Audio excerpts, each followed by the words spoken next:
Oke, bismillahirrahmanirrahim. Assalamualaikum warahmatullahi wabarakatuh. Hai teman-teman semua, apa kabarnya? Semoga teman-teman dalam keadaan sehat walafiat ya.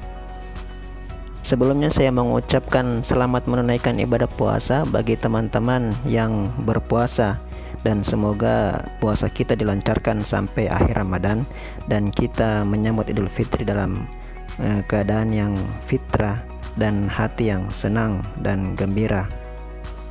Amin ya rabbal alamin.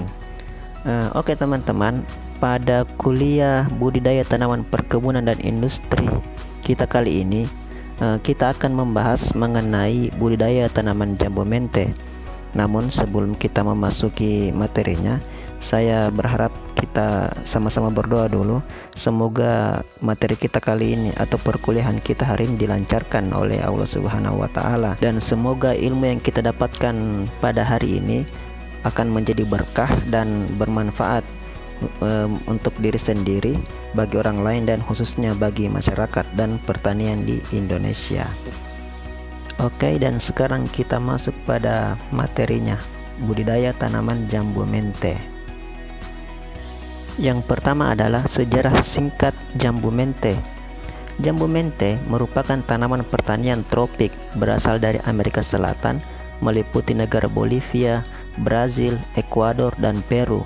Menurut Vavilov 1951, Howe 1978, Behrens 1998, Azam All, dan Judge 2000.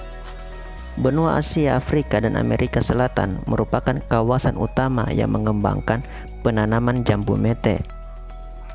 Kawasan Asia, terutama di India, Vietnam, dan Indonesia, menjadi negara penghasil jambu mente terbesar menurut PFBSPL 2014. Jambu mente banyak dibudidayakan di beberapa daerah di Indonesia, meliputi Provinsi Jawa Tengah, Jawa Timur, Daerah Istimewa Yogyakarta, Bali, Sulawesi Selatan, Sulawesi Tenggara, dan Kabupaten Nusa Tenggara. Menurut IICB 2012, jambu mente mempunyai puluhan varietas, diantaranya ada yang berkulit putih, merah, merah muda, kuning, hijau kekuningan, dan hijau. Nah, di Indonesia penamaan jambu mente itu beragam teman-teman. Misalnya di Sumatera Barat, jambu mente itu dikenal sebagai jambu erang atau jambu monyet. Di Lampung, jambu mente dikenal sebagai gayu. Jawa Barat dikenal sebagai jambu mede. Jawa Tengah dan Jawa Timur, jambu mente dikatakan jambu monyet. Di Bali, jambu mente dikatakan jambu jipang atau jambu dwipa. Di Sulawesi Utara, jambu mente dikenal dengan nama buah yaki. Nah, itulah beberapa penamaan jambu mente di Nusantara kita atau di Indonesia. Nah, sekarang kita lanjut pada syarat tumbuh tanaman jambu mente. Yang pertama ada iklim. Tanaman jambu mente sangat menyukai sinar matahari. Apabila tanaman jambu mente kekurangan sinar matahari, maka produktivitasnya akan menurun atau tidak akan berbuah bila dinaungi tanaman lain. Jadi maksudnya di sini, apabila tanaman jambu mente kekurangan sinar matahari atau dinaungi oleh tanaman lain, maka kemungkinan besar tanaman jambu mente tersebut itu tidak akan berbuah. Nah, lanjut. Suhu harian di sentra penghasil jambu mente minimum antara 15-25 derajat Celcius dan maksimum antara 25-35 derajat Celcius. Tanaman ini akan tumbuh baik dan produktif bila ditanam pada suhu harian rata-rata 27 derajat Celcius. Jambu mente paling cocok dibudidayakan di daerah-daerah dengan kelembaban nisbi antara 70-80%. Akan tetapi, tanaman jambu mente masih dapat bertoleransi pada tingkat kelembapan 60-70%. Angin kurang berperan dalam proses penyerbukan putik tanaman jambu mente. Dalam penyerbukan bunga jambu mente, yang lebih berperan adalah serangga, karena serbuk sari jambu mente pekat dan berbau sangat harum.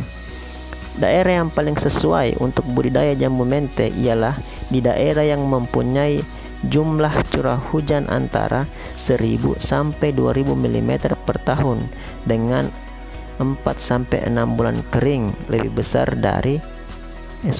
kecil dari 60 mm.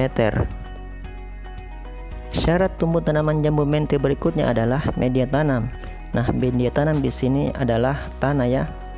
Jenis tanah paling cocok untuk penanaman jambu mente adalah tanah berpasir, tanah lempung berpasir, dan tanah ringan berpasir. Jambu mente paling cocok ditanam pada tanah dengan pH antara 6,3 sampai 7,3, tetapi masih sesuai pada pH antara 5,5 sampai 6,3. Jadi jambu mente ini masih bisa tumbuh pada tanah dengan tanah masam, yaitu 5,5 sampai 6,3.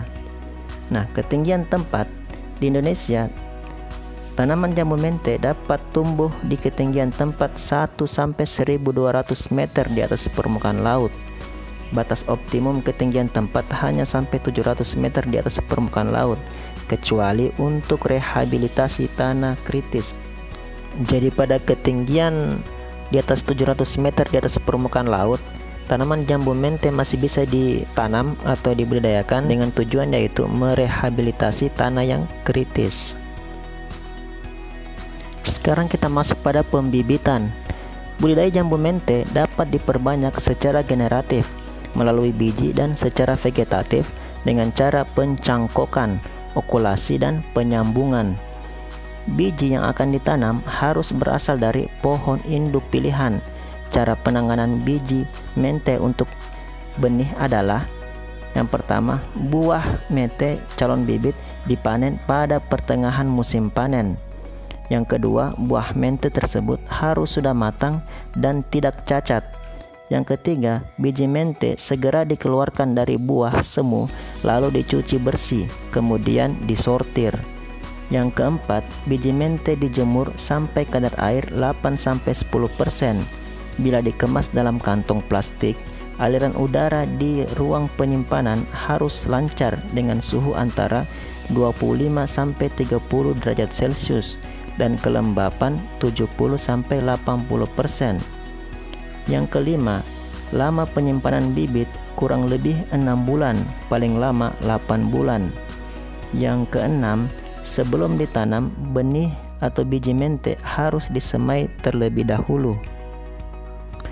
Nah, sekarang kita masuk pada teknik budidaya jambu mente. Yang pertama ada persiapan lahan. Sebelum ditanami, lahan harus dibersihkan terlebih dahulu. pH tanah berkisar 4-6. Tanaman jambu mente sangat toleran terhadap lingkungan yang kering ataupun lembab, juga terhadap tanah yang kurang subur. Daerah dengan tanah liat pun jambu mente dapat tetap bisa hidup dan berproduksi dengan baik. Saat tanam jambu mente adalah awal musim hujan. Pengolahan tanah sudah dimulai di musim kemarau. Pembukaan lahan. Lahan yang akan ditanami jambu mente harus terbuka atau terkena sinar matahari dan disiapkan sebaik-baiknya. Tanah dibajak atau dicangkul sebelum musim hujan. Batang-batang pohon disingkirkan dan dibakar. Maksudnya batang-batang pohon yang bekas ya disingkirkan dan dibakar. Untuk tanah yang pembuangan airnya kurang baik, dibuatkan parit-parit drainase. Untuk pemupukan tanaman jambu mente, pemberian pupuk kandang dimulai sejak sebelum penanaman, sebaiknya di saat tanaman masih kecil. Pemupukan dengan pupuk kandang itu diulangi kurang lebih 2 kali setahun. Caranya dengan menggali lubang sekitar batang, sedikit di luar lingkaran daun. Pupuk atau kompos dimasukkan ke dalam lubang galian. Pemupukan berikutnya dilakukan dengan menggali lubang di luar lubang sebelumnya. Pemberian pupuk kandang dan kompos kecuali dimaksudkan untuk memperbaiki keadaan fisik tanah. Maksudnya di sini yaitu pemupukan selanjutnya menggunakan pupuk kompos dan kandang, yaitu dengan maksud memperbaiki sifat fisik tanah. Sekarang kita masuk pada penanaman tanaman jambu mente. Yang pertama yaitu penentuan pola tanam dan jarak tanam. Pada budidaya monokultur, jarak tanam dianjurkan 12 x 12 meter. Maka dalam setiap 1 hektar lahan, jumlah total tanaman yang dibutuhkan sebanyak 69 batang. Jarak tanam dapat dibuat dengan ukuran 6 x 6 meter, sehingga jumlah total tanaman yang dibutuhkan adalah 276 batang per hektar. Kerapatan tanaman kemudian dijarangkan pada umur 6-10 tahun. Untuk efisiensi lahan dapat diterapkan budidaya polikultur, atau dalam satu lahan ada banyak tanaman ya, lebih dari satu, maksudnya polikultur. Beberapa jenis tanaman bernilai ekonomis dapat dimanfaatkan sebagai tanaman sela. Sebagai contoh adalah tanaman palawija dan rumput setaria. Bibit jambu mente yang berasal dari pencangkokan dapat ditanam dengan jarak 5 x 5 meter. Bila jarak tanam jambu mente 10 x 10 meter, kedua bentuk ini hanya dapat diterapkan di lahan datar. Di lahan miring harus disesuaikan dengan garis kontur.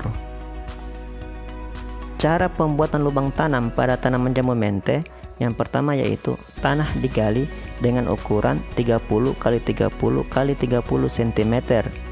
Bila jenis tanahnya sangat liat, ukuran lubang tanam dibuat 50 x 50 x 50 cm.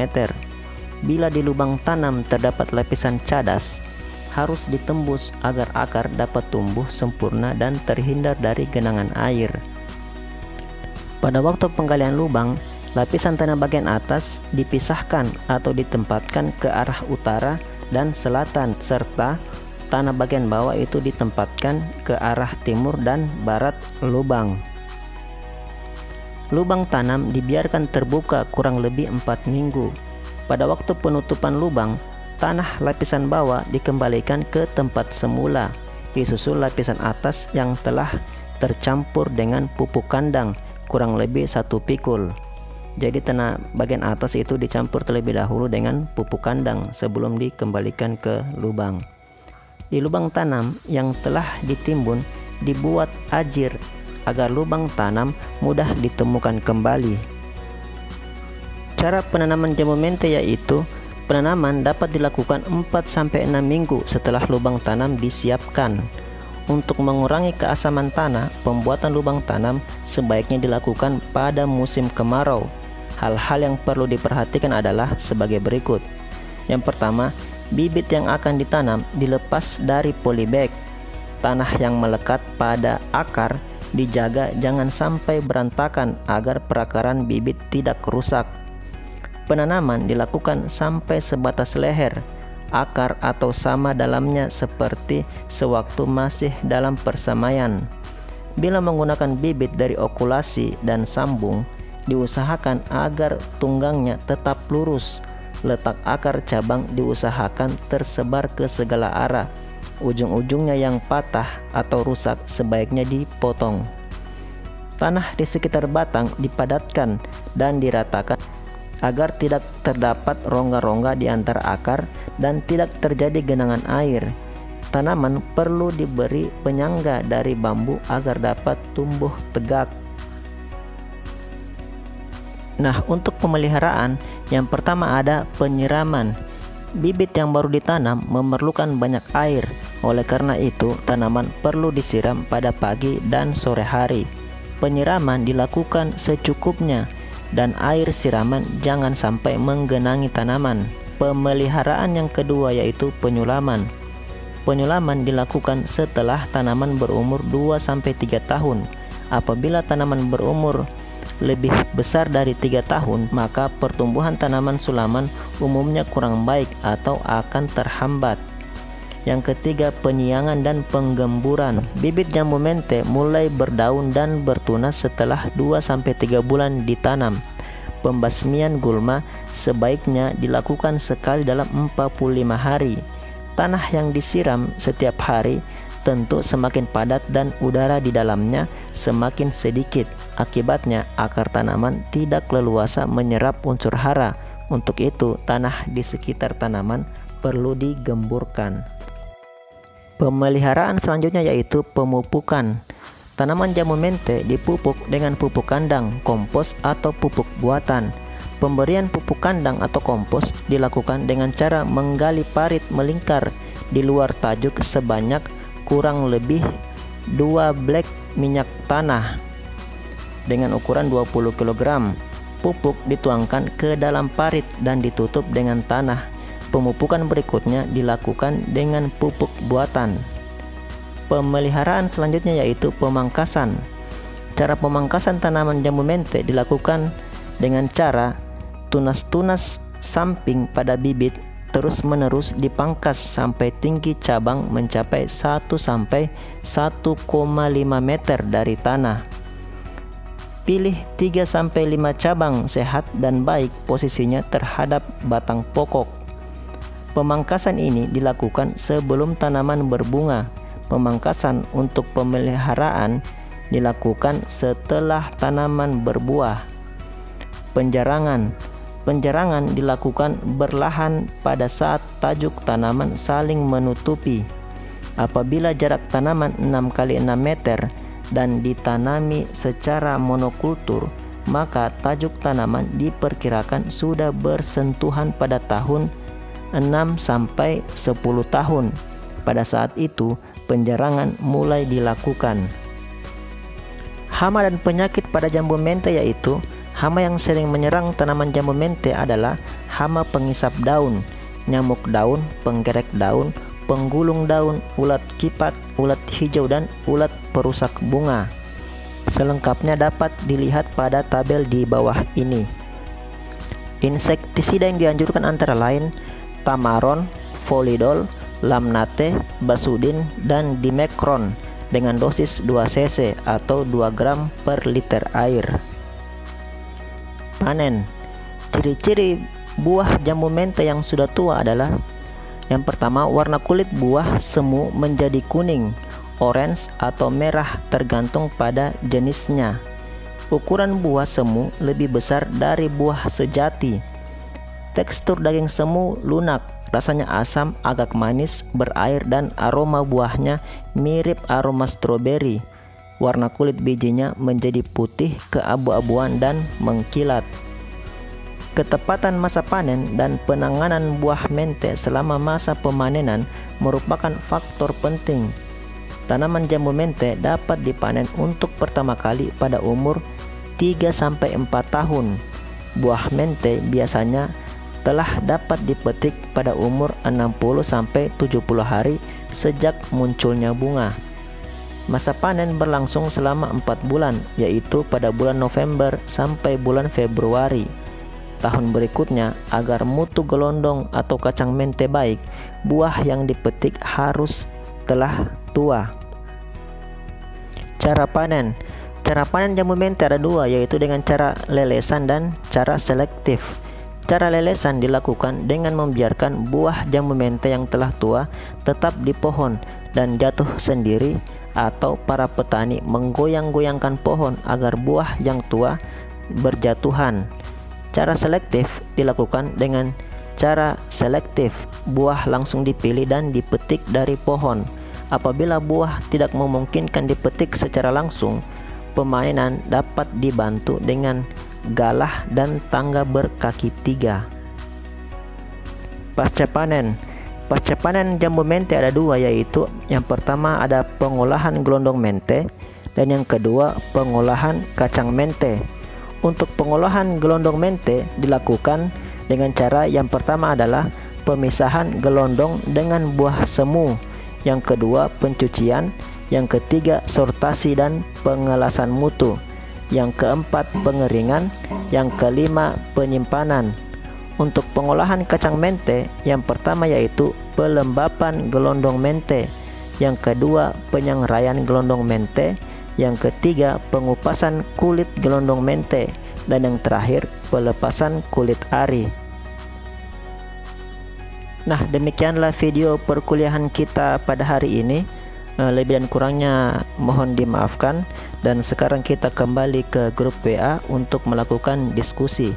Jika teman-teman memiliki pertanyaan atau sesuatu hal yang akan didiskusikan. Oke, saya akhiri materi kali ini dengan ucapan alhamdulillahirrabbilalamin, dan sampai ketemu di materi selanjutnya. Assalamualaikum warahmatullahi wabarakatuh.